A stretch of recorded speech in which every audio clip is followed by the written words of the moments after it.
a stable situation where the Vedic civilization was still current, and there was no emergency, no drastic problems that keep us from performing devotional service. And let's say that the knowledge of devotional service was available and that we learned it simply by growing up in Vedic society and hearing from various people. Then there would be no need for preliminary learning process and all of that. From the moment of realizing its importance, you could simply go into the chanting process and get the result. But we're not starting from that. That's a comparatively high platform. We're starting from way down here where, our parents force us to eat meat when we're young, and we go through so many nonsense activities in school and stuff and like that. And then we grow up and we do more nonsense, and then we have to work for a living and struggle. And then somehow or other we come in contact with devotional service, and it's just completely alien to anything that we have ever experienced before, and we have to learn this whole new culture, this whole new way of looking at things first, before we can actually start the chanting process and expect to have success. So that's not my experience. What's that? Why? You had to learn so many things before you even realized that the chanting was the thing you need to do. But not now, and still. Not now. You think you know everything, but you don't. No, I don't know. So then if you don't know, then you have to know, and then you can do it. Chanting, you understand? You think, but just by chanting? The other question is in relation to that. So let me explain. Explain. When we are in the process of devotional service at the beginning, we find replacement for so many things. This is too bitter. Like you were talking about the coffee, then you take yerba mate. The meat eating, you take nice prasadam like that. But then there's one that's much harder, because there's no direct replacement, which is sex life, in which we are all somehow or other conditioned to. In my case, I don't find it very hard to control not having to go with women and like that. But still there's this desire. For love. And this desire can only be fulfilled if I chant all day. So this is the condition, because there's this desire that's not satisfied, but still I can't do the desire because I'm not ready. Well, so it's like, come on. We'll be in a situation soon. Like, when we're in our new place and it's a rainy day in the winter, I mean, what else is there to do but chant all day? Mm-hmm. We have been through, we're trying to develop something that's really, really difficult to do. Even with a large group of people, what to speak of just with a handful of people. What we have done, what we have accomplished in the last couple of years is extraordinary.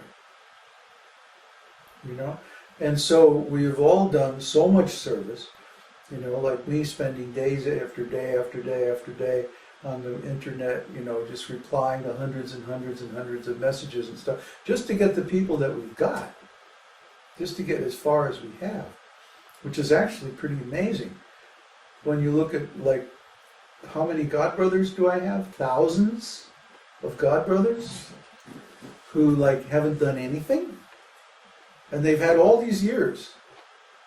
Well, why haven't they done? Because they didn't have the realization. So, by some great fortune, we have the realization. And so we're actually doing what Prabhupada wants us to do. So now we have this opportunity. And there's a lot of service to do. I haven't been chanting much myself. Of course, I had health issues and like that too, but I mean, it's helpful even for me. But because there's so much service to do right now, we have to sometimes do the practical thing, right? Somehow or other. Yeah, somehow or other. That's our standard line. Somehow or other, we have to do the practical thing. But in the long run, there will be times when you will be able to like do chanting retreat. In fact, I've been thinking of doing something like maybe a special day, like Ekadashi would be a good day, to just not do anything except chant. Maybe we should start doing like that. That would satisfy our desires. Because sometimes we've been doing business and all kinds of things on Ekadashi, traveling. When we took the bus down here, I think it was Ekadashi, and like that. And if we were a little bit more thoughtful in how we plan things, and we wouldn't do anything major on Ekadashi, just the minimum, and use it as a day for chanting retreat. Maybe we should start doing that. I've been thinking on that. Just do it as a policy. Like, don't expect us to answer your email if it's Ekadashi. Gone to chant. Yeah, right. Gone chanting. Yeah. Okay. Yeah, my conclusion so far is I take it as it's some kind of unpious result or something like that. Also, it takes some time. It just takes some time for the chanting process to ripen, and you can't push that. Yeah. If you chant too much, then you'll get inattentive or something like that. But I know you can chant 100 rounds a day, and that's very nice. Well, the thing is, you have to get into the rhythm. You see. Right, you can't just do that from It's scratch. like, it's Ekadashi today, okay. Tomorrow, okay, let's do something like that. It requires a long time and You have to build up to it. concentration and all Yeah. this. I don't see this coming, so it's like, Oh yeah, it's coming. When we're here in the winter and it's raining and snowing, and we'll have some time. the garage is full of firewood and the fridge is full of vegetables. Haribo. Yeah. Haribo. Nothing to do but watch the grass grow and chant. Huh? Yeah. Okay. So any other questions? From Barun. I was taught this in India that hypothetically, when your guru and God show up at the same time, who should you bow down to first? The answer that was taught to us was the guru, because without him we would not know about God. Is this true? Hypothetically. You said it. Hypothetically. It never happens that way. If it did, it would be true. The guru would be first. But practically speaking, what happens is that the guru shows up first. You don't get the association of God unless you have the association of guru first.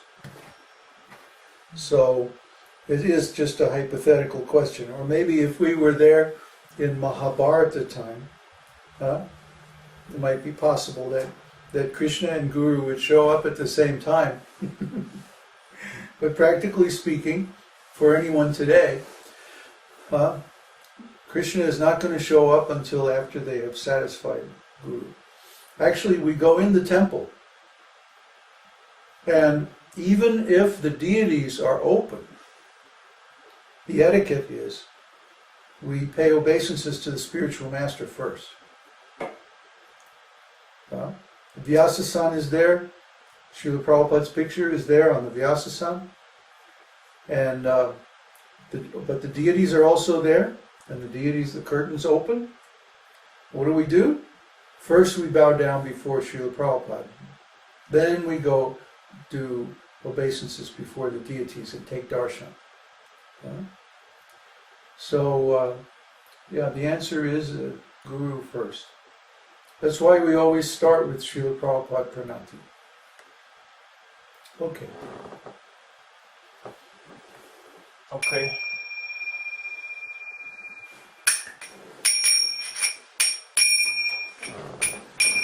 Namaste Narasimhaya. Namaste Narasimhaya. Pradadadadayine. Pradadadadayine. Hiranyakashi Purvakshaka. Hiranyakashi Yagashi Purvakshaha Śrīla Kapiladeva Kalaye Śrīla Kapiladeva Ito Nrsimho Parato Nrsimho Ito Nrsimho Bharato Nrsimho Jato Jamitato Nrsimho Yato Yamitato Nrsimho Bahir Nrsimho Hridaye Nrsimho Bahir Nrsimho Hridaye Nrsimho Narasimham Nadim Sharanam Tapade Narasimham Sharanam